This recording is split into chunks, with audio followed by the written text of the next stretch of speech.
We look in a mirror and are rarely greeted by the reflection of an unfamiliar face. Change is routinely gradual, passing in increments of unaccounted seconds, only recognized by a year.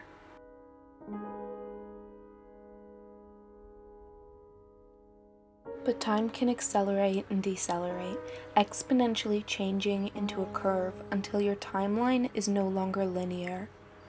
My first-hand experience of this phenomenon advocates for how long one bad year can really be. Empathy connecting me to pain, connecting me to you. You were introduced to the symptoms of the patriarchy before having a chance to build antibodies, left with a compromised immune system and a newfound interest in the legal system. The pressure towards silence manifests within us both. It was when this happened that my mirror closely resembled a rippling puddle.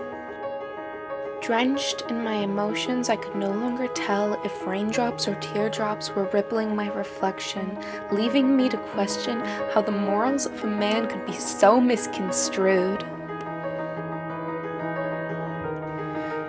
For the first time, I took comfort in the idea of determinism, suggesting it was all unavoidable, and for an instant was so willing to discard the notion of free will and existentialism, to liberate myself from moral obligation and personal responsibility.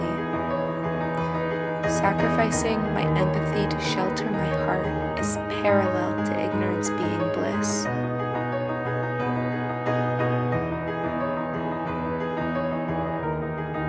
With the comparison made, my pupils contract when welcomed by the unfamiliar light.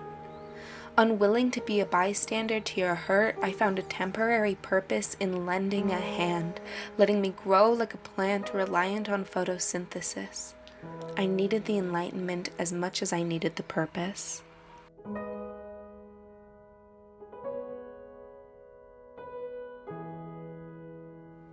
I needed the purpose as a result of refusing to believe in determinism, because subsequently I would be believing that people can't choose to be good. Empathetic tears roll off my cheek in testimony against the idea that people can't choose to be kind. I chose to get involved when I shedded a tear for you. Then, I realized the ripples in my reflection were not a distortion of my present self, instead a glimpse at the future. This is why it was so unfamiliar, a ripple effect started by my empathy. See, I chose to get involved despite ignorance insinuating bliss. This is when I learned that personal growth cannot be obtained without personal responsibility.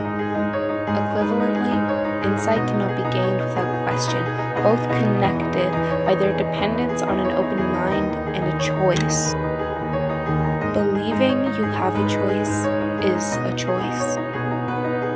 By taking responsibility, I was no longer bound to when I believed all my insecurities were a product of society, because they were just as much a product of my mind. We have the ability to take action in our lives by changing our perspective in a way that can alter reality. I started to smile at people. Before the empowerment of free will, I felt like a drifter in my own life, going through motions unchallenged by personal preference. My desire to connect was halted at the fear of rejection, but I rejected the notion. I smiled at people. It was a choice, and it was hard at first, but soon became as natural as breathing.